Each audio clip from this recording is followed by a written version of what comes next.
নমস্কার। Online coaching ক্লাসে আজকে নতুন একটি প্র্যাকটিক্যাল অর্থাৎ কিভাবে এক্সেলে র‍্যাংকে কম্পিউট করতে হয় অর্থাৎ কিভাবে র‍্যাংক দিতে হয় সেটি দেখাবো। তো এটি একটি আ এক্সেলের স্পিয়ার র‍্যাংক কোরিলেশন থেকে শুরু করে যেকোনো ধরনের কাজ করতে গেলে এই র‍্যাংক কোরিলেশন খুবই প্রয়োজনীয়। অর্থাৎ ডেটা স্ট্রাকচারকে ১ম এ র‍্যাংকে সাজানোটা খুবই প্রয়োজনীয়। তো তার জন্য এক্সেলে একটি ফর্মুলা ক্রিয়েট করতে হয়, সেটি দেখাবো। তো ১ম এ আমার কাছে একটি ডেটা আছে, সেটি হলো ক্রপ প্রোডাকশন। তো এই ক্রপ প্রোডাকশন ডেটাকে আমি যদি র‍্যাংকে সাজাতে চাই, তো আমার এখানে একটি ডেটা শিটসও আছে। তো সেখানে আমার বিভিন্ন র‍্যাংক হিসাবে কিছু ডেটা আমার এখানে এসছে।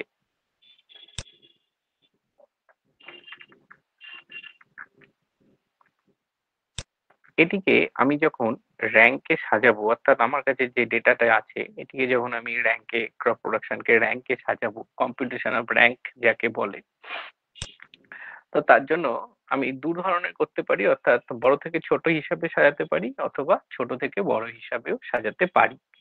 তো আমি সেটি দেখাচ্ছি। তো ১ম এ আমি বড় থেকে ছোট অর্থাৎ ডিসেন্ডিং অর্ডারে দেখাবো।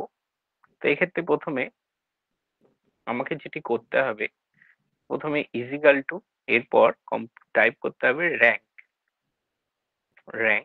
এরপর ফার্স্ট ব্র্যাকেট। আমি যেহেতু এগুলোর র‍্যাংক দিতে চাই তো ১ম এ ১ম টি সিলেক্ট করতে হবে।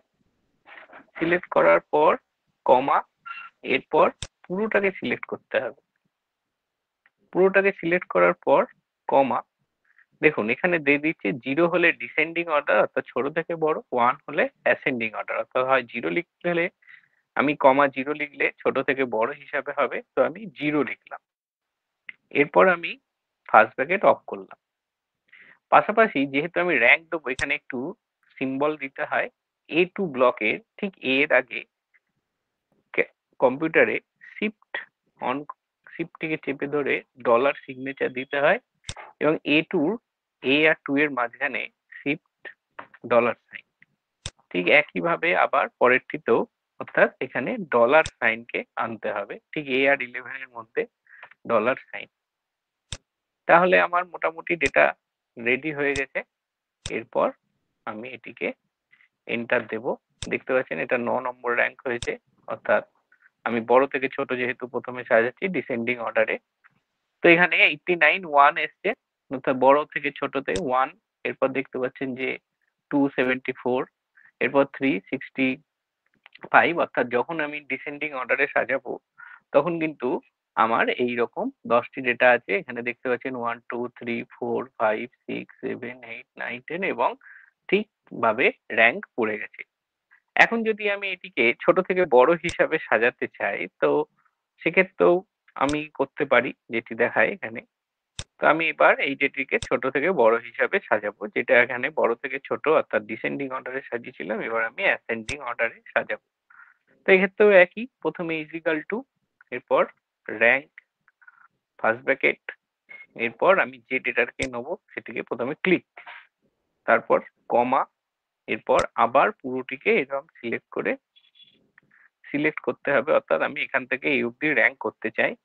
এরপর কমা এরপর দেখুন এখানে অ্যাসেন্ডিং অর্ডার অর্থাৎ ছোট থেকে বড় যদি আমি করতে চাই তাহলে 1 করতে হবে। তো আমি এখানে 1 লিখলাম, ফার্স্ট ব্র্যাকেট বন্ধ করলাম। এর সাথে, সাথে আমাকে কি করতে হবে? এই যে E2 এর পর কমা তারপর আবার E2 ঠিক E এর আগে ডলার সিম্বলটিকে এড করতে হবে এবং E আর 2 এর মধ্যে ডলার সিম্বল নিতে হবে। একইভাবে এখানে যে is2 আছে তারপর E11 ঠিক E এর আগে আবার ডলার সিম্বল এবং 11 এর E আর 11 এর মাঝখানে ডলার সিম্বল। নেয়ার পরে আমাকে একটা এন্টার দিতে হবে। দেখতে পাচ্ছেন এটি 2 এসছে অর্থাৎ ছোট থেকে বড় সাজাতে গেলে এরপর আমি এটিকে ড্র্যাগ করে টেনে দেবো। তাহলে দেখতে পাচ্ছেন সবথেকে ছোট 11 1 এসছে এবং তারপরে 2 3 4 এইভাবে এসছে। তো এবার আমি এটিকে টেবিল করতে গেলে যেটি আমার পূর্ববর্তী ক্লাসগুলোতে দেওয়া আছে, আমি এটিকে হেডিং রোটিকে একটু বোল্ড করে দিলাম এবং এগুলোকে আপনি আপনাদের পছন্দ মতো টেবিলের মতো ফরম্যাটে সেভ করে নেবেন। তো এইভাবেই র‍্যাংক দিতে হয় যেখান থেকে আপনারা বিভিন্ন র্যাঙ্ক রিলেটেড যে সমস্ত স্ট্যাটিস্টিক্যাল ইউনিট গুলো আছে সেগুলো এইভাবে র্যাঙ্ক দিয়ে করতে হয়। তো এটা একটি ছোট একটি বিষয়। তো আজকে এই পর্যন্তই। নমস্কার।